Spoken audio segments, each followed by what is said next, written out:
all about the Archers. I'm Philippa. And I'm Katie. And we're here to talk to you all about what's happened so far this week. We will be focusing particularly on the episodes of Sunday the 6th of June, Monday the 7th of June, and tonight, Tuesday the 8th of June. You have been warned, there will be spoilers. Katie, what do you think?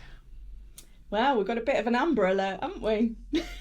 Very good. Absolutely, thank you very much.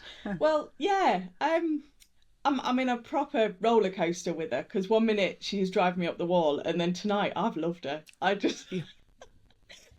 love all of the kind of influencery kind of social speak kind of thing, where she was talking about being on the 16/8 and everything, and having to have carbs before 11 and all of this, and just needing more space, and just having to update her followers and everything. It's a total contrast to what you normally get in the Archers, and that I'm really loving that clash of her coming in and being with the Grundys. Yeah.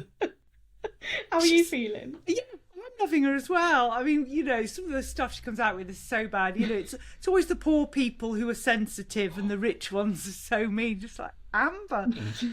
But yeah, I find her very interesting, and I do think there is a heart there, and I'm not worrying about her intentions as much this week.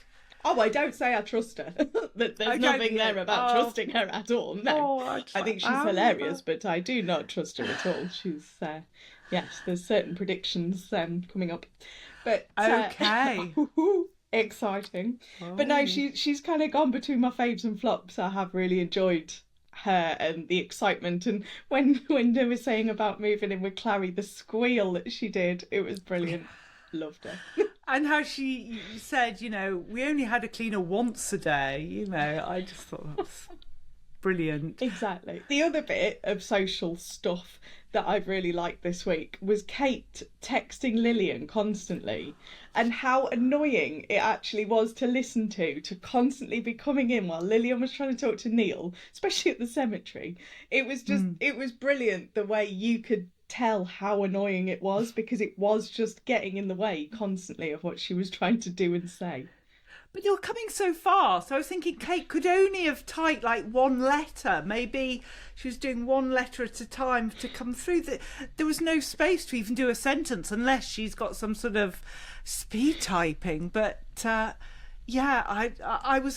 just, what is she messaging? Why is that T and then next one H E? Instead of just, I don't know. I wonderful. That got me. But yes, okay, let's go back to that scene with Lillian and Neil. What did you think? Yeah. And then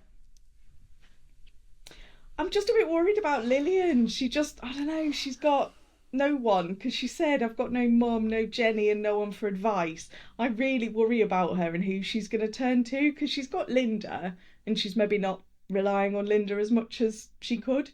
But I thought Neil was wonderful with her. But come on, Lillian, I really hope that you can get through this, and you need to reach out and talk to people and not hide away. Yeah, she could go to the pub and have a phone taken off her, and then she could talk to this author. I've got things to say about that. But anyway, yeah, I thought it was a lovely scene with her and Neil. I wish she'd talked to Brian a bit more, because obviously, although Brian is with Miranda, he will still miss Jenny. There is that connection.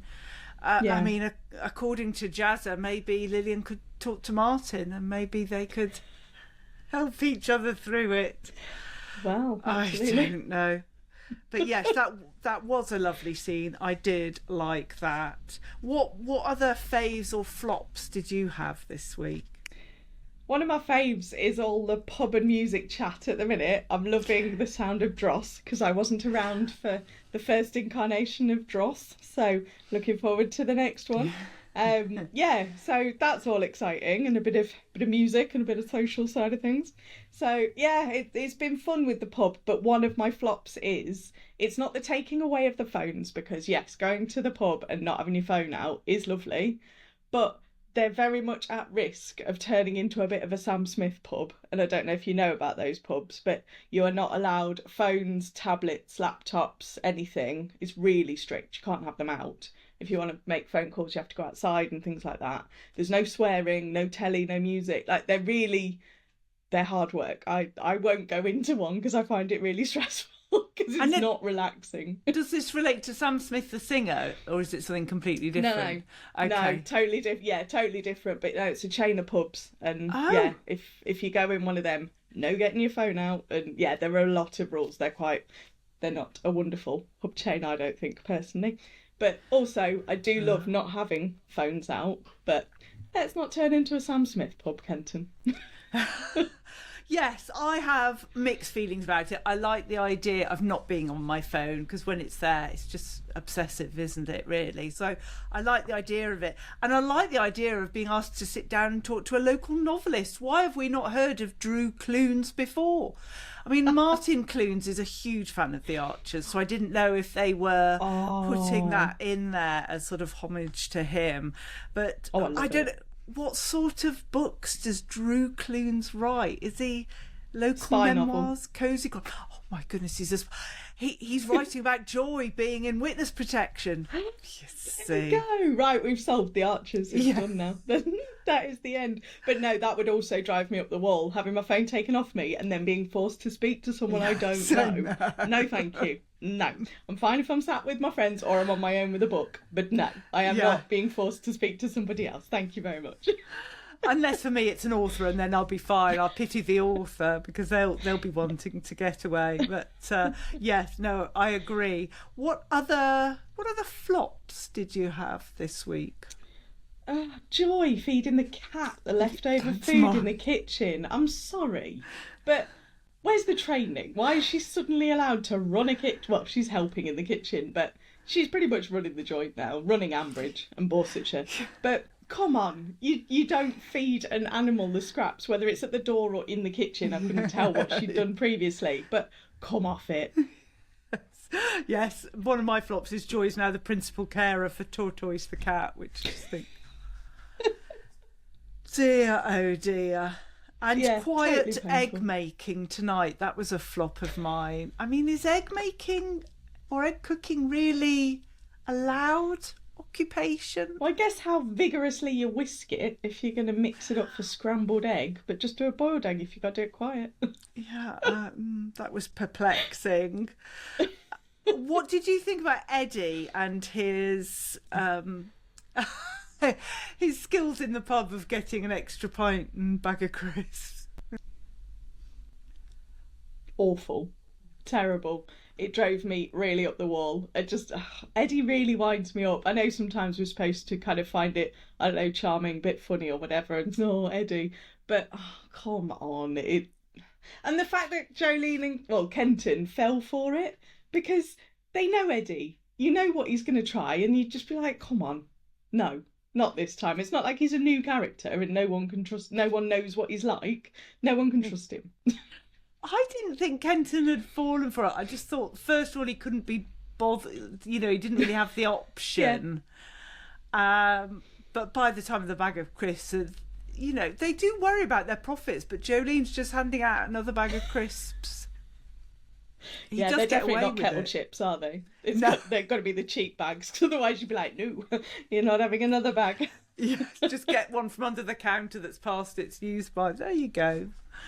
Half chewed by the cat, you can have them crisps. Oh dear. Okay, let's talk about faves then, because I've got a few faves. What about you? I haven't got that many faves, so I'm obviously being quite negative. So you carry on with your faves and I'll butt in. Well, I've got a lot of faves with a lot of the women in Ambridge. A fave, as we've already said, was Amber. I really enjoyed that. I really enjoyed hearing Annabelle tonight, keeping Martin in line. Martin is desperate, which is not good. He thinks having one new shirt and he's got a whole new wardrobe. And I like the fact, you know, she's focused. She's bought extra shares in Shire's brewery. She's telling him how to run being chair of the board. If they all threaten to leave, will Justin care? Probably not. But I really like Annabelle. I think if Annabelle was a bloke, a lot of people would be more forgiving of her attitude. Certainly some of the comments I saw for the second half of last week, people not huge fans of Annabelle, but I think she's fab, and I really enjoyed hearing her. Quite an interesting thing, yeah, quite possibly. I did have that they could, before tonight's episode, that they could become the new power couple of BL, but it's maybe not happening. For a second or two, that was happening. Yeah. It was a fave of mine, but I was a bit perplexed because I heard that Emma and Susan were going for Sunday lunch. So I thought, fantastic, nice roast. Can't wait to hear what they've gone for. Roast beef, roast pork, roast chicken. What? No, chicken and mango salad and falafel and chips. I mean, I'm up for it, but that was a surprise. Yes, not your typical Sunday at a pub kind of thing. You'd expect a big carvery lunch kind of thing. But yeah, I'm up for that because, as we know, I don't like a roast, so they were winning it for me. But and their choice of profiteroles, that certainly won it for me. Would that win it for you? Yes, do love a profit roll. They're the best. I know somebody else who calls them profit rolls. Always been a profit roll. There you go. Well, Annabelle would like it because she likes profit, you see, so she would be good with that. What about Clary tonight? What did you think? Wonderful. Yeah, because she's managed to twist it with Amber to get an apology to Neil. Come on, keep going. You're doing well. So, yeah, I think she's great. Yeah, I think Clary's learnt from doing her school lunches, supervising them and being strict. Henry's TED talk has once again paid off, and Clary's telling Amber what to do. There's no messing. And apologise to Neil. Yes, Clary. Yes. But also that dream team of Amber and Clary on the socials kind of being an influencer and Clary becoming a new older generation influencer. Be great. And then she'll stop getting bullied at school because everyone will know her as someone famous. And they'll be like, oh, it's Clary off Instagram, TikTok or whatever the youth are using today. Very good indeed. Just going back to Martin, do you think he's right to feel humiliated? It's a bit of a letdown, but it's not like they were dating. It was kind of more, do you want to go for dinner? Not really. Okay, move on. It wasn't like they've had 4 dates and it's that awkward, oh, this isn't working out kind of thing. So, no, I think he needs to get back on the dating scene and then kind of, see what's out there, not just focus on one person that then doesn't want dinner with him. Bless him. Back on the dating app, Martin, sorry. So who's your star of the week? Amber. I really didn't think it would be because at the start of the week, if you'd have said I'd do that, I'd be like, no. But yeah, she is actually my star, but also my twit of the week because she was my twit to start with.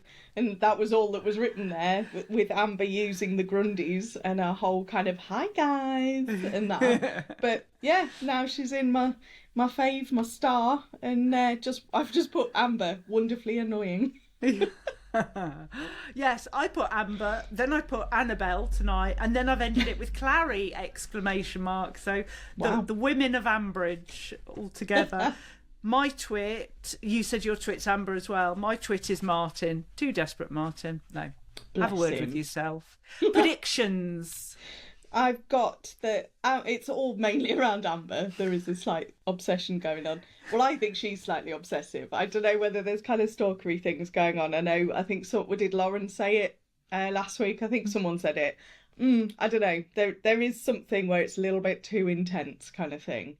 And it was the whole, because her parents weren't happy, so she'd moved out and stuff. But then she said about my flat in tonight's episode. And I was a bit confused whether she just meant where she was living with her mum and dad, or has she got another flat, and if so, why did she need to move out of that because her parents aren't there? I don't know.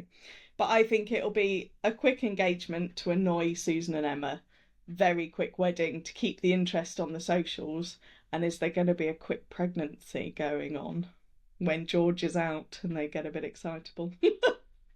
Yeah, picking up on that, it was interesting because she talked to George about having this flat above the garage, whereas this week she just referred to it as a pesky annex because she wasn't happy being with her with her parents. But yeah, those are great predictions. Mine are that Amber will run the Fate. She can do it and vlog it all. And that there will be the Dross auditions on Wednesday. That's not a prediction. We know that's happening. But that Joy obviously is going to audition. And Drew is going to write a memoir of the band. Yes, love that, proper autobiography. No, that was my other prediction, but I thought I'd rabbited on too long, that Joy was going to join Dross as well because she's doing everything else. Now, on Saturday, we have the Facebook questions that you all asked to Jakob. So that will be coming up this Saturday to listen to audio only. And if you go on the Facebook group now, you can see who we are interviewing next and put your questions to them. That's very exciting. And I'll be back on Tuesday with Quentin. We are going to have a couple of weeks off at the end, the second half of August, but there's many weeks before then. But yes, I'll be back on Tuesday with Quentin for more of our madness. Until then, it's a goodbye from me.